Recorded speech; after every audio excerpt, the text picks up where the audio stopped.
Hello students, welcome to school of mathematics. तो आज हम लोग बात करने वाले हैं, मतलब मैं कोई चैप्टर नहीं पढ़ा रहा हूँ आपको। आज हम लोग बात करने वाले हैं जो भी सीबीएसई की नई गाइडलाइन है और जो नया डिलीटेड सिलेबस है वो क्या है, कैसे और कैसे आपके पेपर्स होने हैं। तो देखो, सीबीएसई ने जो किया है वो कर दिया है आपके पेपर को दो टर्म में डिवाइड। ठीक है, तो अभी हम बात कर रहे हैं ट्वेल्थ क्लास की। तो मैं ट्वेल्थ क्लास पर ले आता हूँ आपको। दो टर्म में आपका एग्ज़ाम डिवाइडेड है। फर्स्ट टर्म जो होगा आपका, वो फर्स्ट टर्म होगा आपका एमसीक्यू बेस्ड, जो कि नवंबर दिसंबर में होना है, और जो होगा 90 मिनट्स का एग्ज़ाम। कैसा होगा? एमसीक्यू बेस्ड होगा। ठीक है, और इस एग्ज़ाम में, ये एग्ज़ाम कितने मार्क्स का होगा? तो ये एग्ज़ाम होगा आपका 40 मार्क्स का। ठीक है, कितने मार्क्स का एग्ज़ाम होगा? ये 40 मार्क्स का एग्ज़ाम होगा, और 10 मार्क्स के आपके इंटरनल असेसमेंट लगेंगे, और टोटल जो होगा वो आपका एग्ज़ाम 50 मार्क्स का हो जाएगा। अब इसमें आपको मार्क्स डिस्ट्रीब्यूशन दिया हुआ है। रिलेशन एंड फंक्शन जो है आपका 8 मार्क्स का है, जिसमें आपको क्या आता है? एक तो रिलेशन फंक्शन और एक इन्वर्स ट्रिग्नोमेट्री फंक्शन, दो चैप्टर आते हैं। अलजेब्रा जो है आपका वो 10 मार्क्स का है। तो अलजेब्रा में आपके मैट्रिसेस डिटर्मिनेंट आते हैं। फिर कैलकुलस जो है आपका वो 17 मार्क्स का है, और लीनियर प्रोग्रामिंग जो पहले हुआ करता था वही 5 मार्क्स का ही है। तो ये जो है आपको ये यूनिट्स कवर करने हैं। अब इन यूनिट्स में एग्जैक्टली क्या क्या है और क्या क्या नहीं है, तो उनको हम डिटेल में डिस्कस करते हैं। तो उनको डिटेल में मैं आपको समझाता हूँ। देखिए यहाँ पर क्या होगा कि रिलेशन एंड फंक्शन में क्या आता है, आपके दो चैप्टर आते हैं, रिलेशन एंड फंक्शन और दूसरा इन्वर्स ट्रिग्नोमेट्री फंक्शन। तो इसमें आपका ये जो टाइप ऑफ रिलेशन है, reflexive, symmetric, transitive and equivalence relation, वो है, और one one onto function, बस इतना ही है। तो इसका मतलब क्या है आपका यहाँ पर, कि इसका मतलब आपका क्या क्या नहीं आएगा वो बताता हूँ मैं। तो क्या क्या नहीं आएगा मतलब, आपको आपकी एनसीईआरटी टेक्स्ट बुक से जो एक्सरसाइज है वो 1.3 एंड 1.4 इस बार नहीं पढ़नी है। एक्सरसाइज 1.3 एंड 1.4 इस बार आपको नहीं पढ़ना है। और साथ ही मैं ये भी बता देता हूँ कि मिसलीनियस के आपको क्वेश्चन नंबर 1 2 3 1 2 3 6 7 एंड 14 को सॉल्व नहीं करना है। ठीक है, तो जो जो नहीं करना है वो मैं आपको बताता चल रहा हूँ। अब जब चैप्टर 2 पे आप लोग आते हो तो इन्वर्स ट्रिग्नोमेट्री फंक्शन, तो यहाँ पर difference range, domain and principal value branch.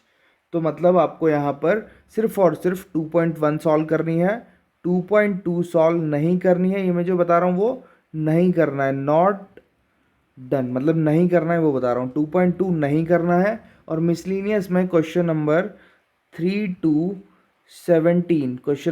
से लेकर के 17 तक आपको नहीं करना है। ठीक है, क्या बता रहा हूँ मैं? नहीं करना है वो बता रहा हूँ। पता लगे आपने ये कर लिया और बाकी नहीं किया।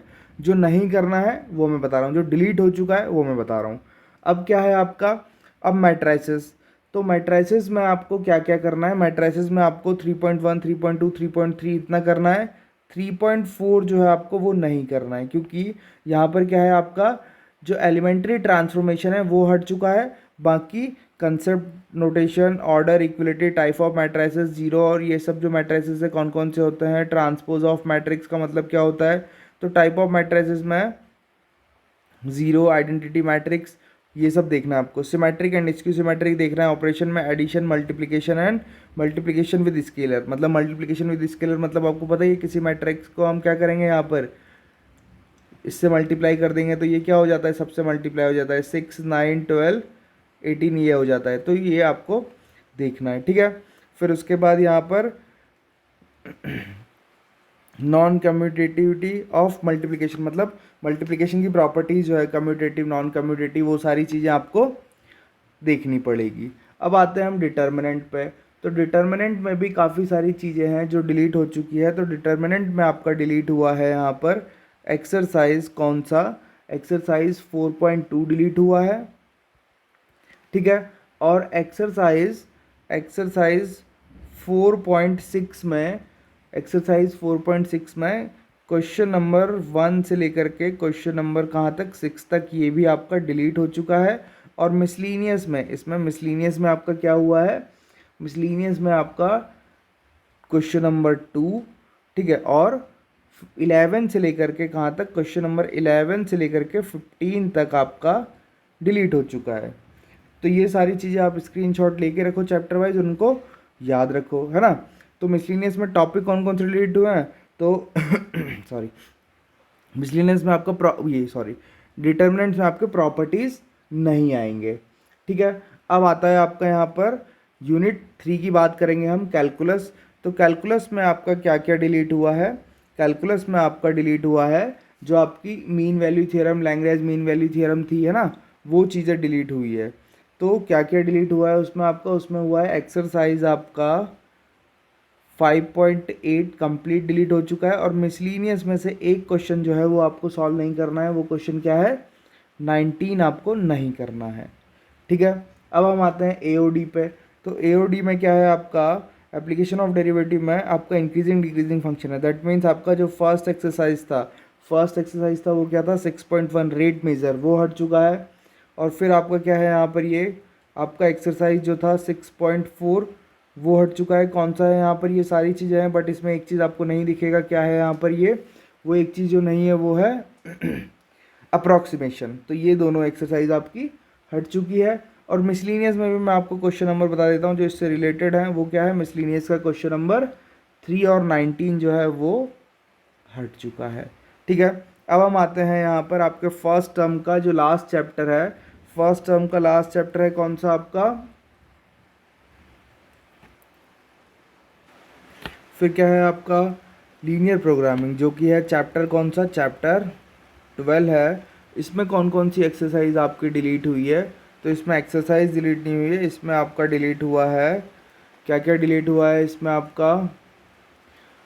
आपका देखो 12.1 के जो क्वेश्चन है वो क्वेश्चन नंबर 4, फिर क्वेश्चन नंबर कौन सा यहाँ पर, ये 6 और क्वेश्चन नंबर 9 ये डिलीटेड है। और क्या डिलीटेड है आपका, और 12.2 में से क्वेश्चन नंबर 1, 9, 10 ये डिलीटेड है, क्वेश्चन नंबर 1, 9 और 10। और मिसलीनियस में से क्या हट चुका है, मिसलीनियस में से क्वेश्चन नंबर 2 और 3 हट चुका है, ठीक है। तो ये चीज़ें आपको क्या करनी है, फर्स्ट टर्म के लिए ध्यान रखनी है। फिर आपके क्या होंगे, इंटरनल असेसमेंट मिलेंगे आपको, 5 नंबर जो होगा आपका वो पीरियडिक टेस्ट के बेसिस पे, और जो 5 नंबर होगा वो क्या होगा, एक्टिविटी और वाइवा के अकॉर्डिंग मिलेगा, ठीक है। तो ये जो एग्ज़ाम होने वाला है आपका, ये कब होने वाला है, ये नवंबर और दिसंबर में कभी भी हो सकता है। अब हम चलते हैं कब, टर्म 2 की तरफ। तो टर्म 2 में क्या है, 3 यूनिट्स है, कैलकुलस, वेक्टर एंड 3D, और फिर प्रोबेबिलिटी। तो क्या हो जाएगा यहाँ पर, देखो कौन कौन सा है यहाँ पर, ये कैलकुलस आपका 18 मार्क्स का है, इसमें आपके इंटीग्रल कैलकुलस आने वाले हैं, वेक्टर जो है आपका वो 14 मार्क्स का है, और प्रोबेबिलिटी जो है आपका वो 8 मार्क्स का है, ठीक है। और वही वो क्या है, इंटरनल असेसमेंट 10 मार्क्स का, और यहाँ पर टोटल 50 मार्क्स। ये जो पेपर होने वाला है आपका, ये होगा सब्जेक्टिव, डिपेंड करता है सिचुएशन पे, और सब्जेक्टिव अगर हुआ तो क्या हो जाएगा, ये 2 आवर्स का पेपर होगा, ठीक है। मैंने बोला है सब कुछ सिचुएशन पे डिपेंड करता है, अगर सब्जेक्टिव होता है तो 2 आवर्स पे होता है। तो यहाँ पे इसके सिलेबस को हम डिस्कस कर लेते हैं पहले। तो इंट्रीगल्स में क्या होगा आपका, यहाँ पर इंट्रीगल्स है आपका चैप्टर 7, और इसमें क्या है यहाँ पर, ये इस तरह के फॉर्मेट दिए हुए हैं सारे, वो सब आना ही है। तो मतलब बेसिकली जो इसमें डिलीटेड है वो एक्सरसाइज आपकी 7.8 और मिसलीनियस का क्वेश्चन नंबर 40 वो नहीं आने वाला है, ठीक है। मिसलीनियस का क्वेश्चन नंबर 40 नहीं आने वाला है। फिर ऐसे ही एप्लीकेशन ऑफ इंटीग्रल की जब हम बात करेंगे तो उसमें आपका एक्सरसाइज कौन कौन सा, एक्सरसाइज जो है आपका वो 8.2, और क्या है यहाँ पर मिसलीनियस के जो क्वेश्चंस हैं वो कौन कौन से क्वेश्चन, 12, 18 और 19 ये नहीं आने वाले हैं, ठीक है।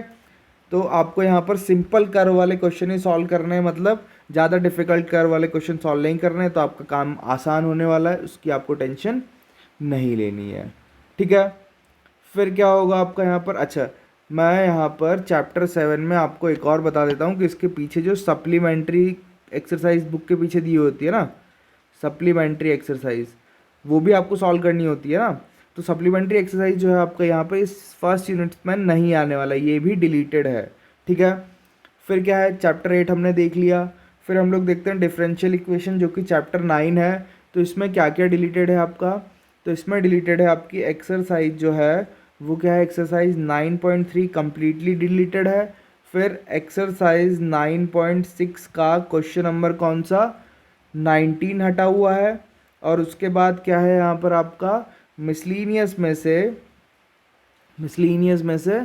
3, 5 और 17 ये क्वेश्चंस आपके नहीं आने वाले हैं। ठीक है, तो इस चीज़ को भी आपको यहाँ पर ध्यान में रखना है। ओके, तो बहुत सिंपल सिंपल सी चीज़ें थी यहाँ पर। फिर उसके बाद यहाँ पे आप जब वेक्टर देखोगे तो vector and scalar, magnitude, direction cosine, direction ratios, ठीक है, type of vector, position vector, negative of vector, components of vector, addition of two vector, multiplication. और फिर उसके बाद क्या है, vector by scalar, position of vector of a point dividing a line segment into the ratio. फिर उसके बाद क्या है आपका यहाँ पे definition on geometrical interpretation, properties of application, dot product और स्केलर प्रोडक्ट। ठीक है, ये सारी चीज़ें आपकी आएगी। क्या क्या नहीं आएगा इसमें, तो इसमें से आपका जो सप्लीमेंट्री एक्सरसाइज है ना पीछे, मतलब स्केलर ट्रिपल प्रोडक्ट और वेक्टर ट्रिपल प्रोडक्ट वो दिया होता था पीछे, वो बॉक्स प्रोडक्ट जैसा, तो वो नहीं आने वाला है पीछे वाली एक्सरसाइज। और क्या नहीं आने वाला है, और आपका मिसलीनियस से क्वेश्चन नंबर 18 जो है वो नहीं आने वाला है।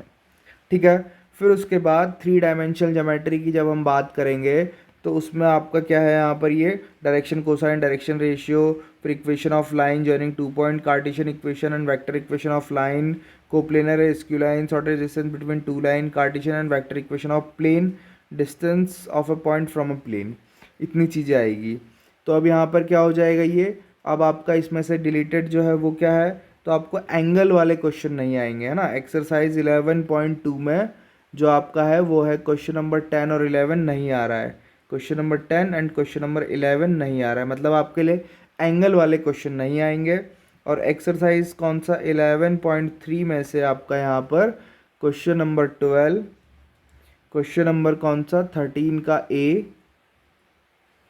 और 13 का ही ई, ये नहीं आ रहा है, मतलब एंगल वाले क्वेश्चन नहीं आ रहे हैं। और मिसलीनियस में से क्या नहीं आ रहा है, 3, 5, मतलब क्वेश्चन नंबर 3 एंड 5 नहीं आएगा।